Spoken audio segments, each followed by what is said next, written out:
Heart Guide. And today I want to talk to you about something that's really on my heart right now. I live in Ventura County in Oxnard, California, which is in Southern California. And many of you may have heard, but we've had a pretty rough week. Last week in Thousand Oaks, about, 10, 15 miles from my house, there was a mass shooting at the Borderline Bar and Grill where 13 people unnecessarily lost their lives. And it was just so devastating.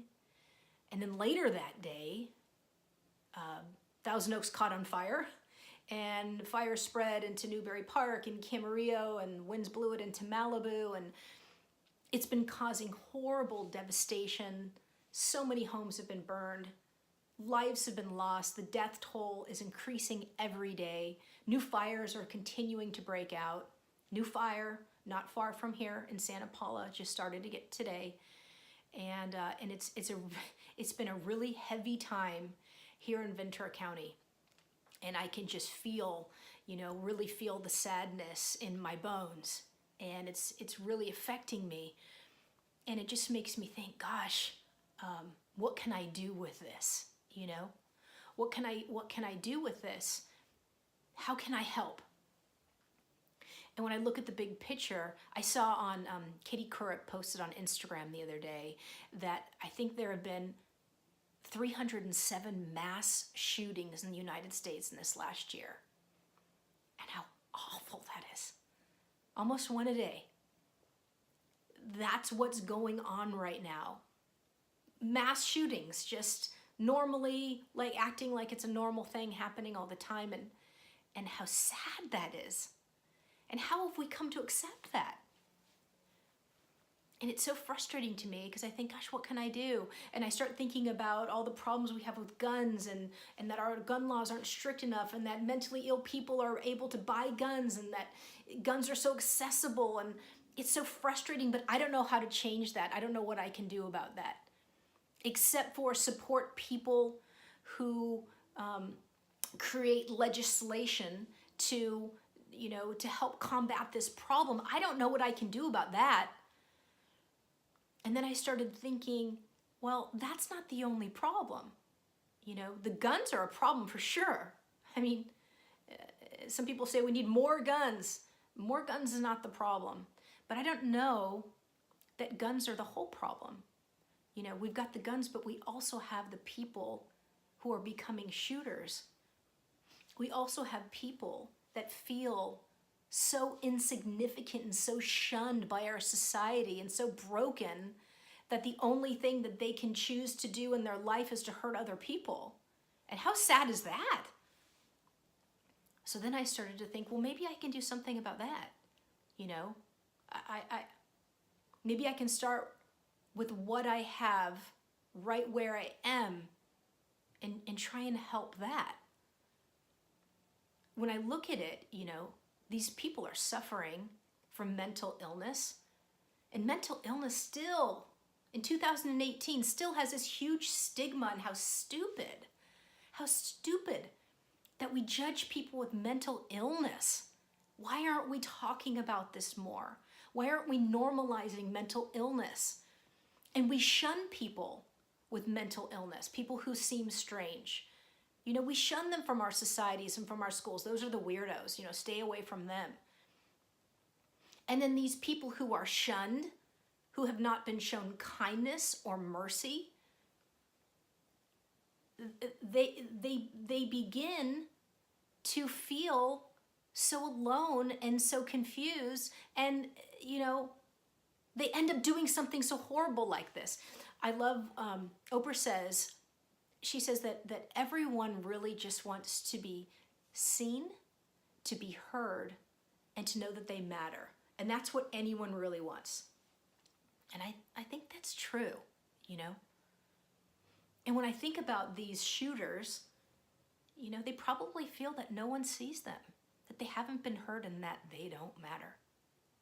And so maybe that's why they need to do this big, horrible act so people can see them, so that maybe they can matter in some crazy way.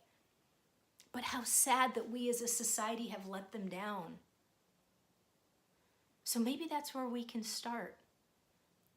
Maybe we can start today by just showing a little more compassion. Maybe we can start, you and I can start today by being more loving and more grateful and more merciful in our thoughts and our judgments of other people. Maybe we can start seeing ourselves in other people, because we are all one, you know? I know a lot of times we like to think we're different from other people and it's them and it's me, but it's us. We are all part of one human race, all of us. And the best thing you can do today is to see yourself in another and to see love in all things, because love is in all things. And if we could do that and we could see ourselves in other and love another, then maybe we can show more compassion towards that other. And maybe when we see people who are outcasts, we can be more compassionate and merciful and try and embrace them and try and get them help. Maybe when we see people, you know, you hear people all the time, oh, I saw this coming. What did we do about it?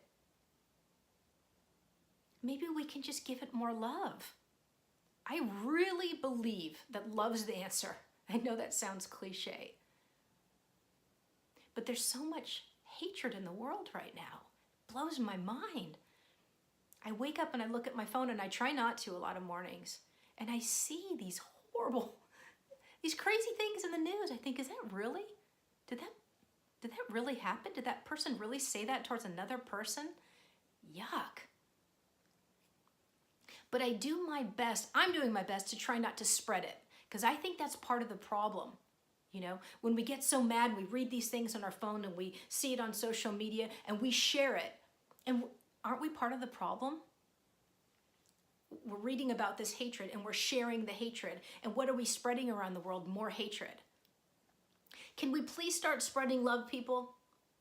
Love is the answer. Love heals everything. It is the solution. So can we start with love, and can we start with kindness? Can we do something every day and set an intention every day to send kindness and love and compassion into the world? Because one thing I know for sure is that kindness ripples. It has an energy that ripples. And when you are kind to another person and they feel it, they spread that onto another, and it spreads onto another, and it spreads onto another, and another, and another. It's so powerful. Sometimes a smile, means so much to someone. Maybe you are busy today, you've got a lot going on. Do you have a smile you can give to someone? I know you do. We can do better. And so today I want to set an intention to just be kinder, to just be more loving, to be more compassionate, to be more merciful in my thoughts and judgments of others. To do my best not to shun anyone. To do my best to get help when I see that someone's in need. And maybe if we all did that, the world would look so different today. Maybe if today, instead of passing on social media something that's upset you, maybe you could pass on today something, an act of kindness that you see that you've done. Let that ripple. That's where we can make a difference. That's where we can make a change. I don't see this as something little or insignificant. I do believe we all can change the world. I do. One person at a time, one brave step at a time. And it's so important, especially now. Especially now, when the world needs us the most, when so many people out there need to be loved. It makes me so sad when I think of the people that don't feel loved.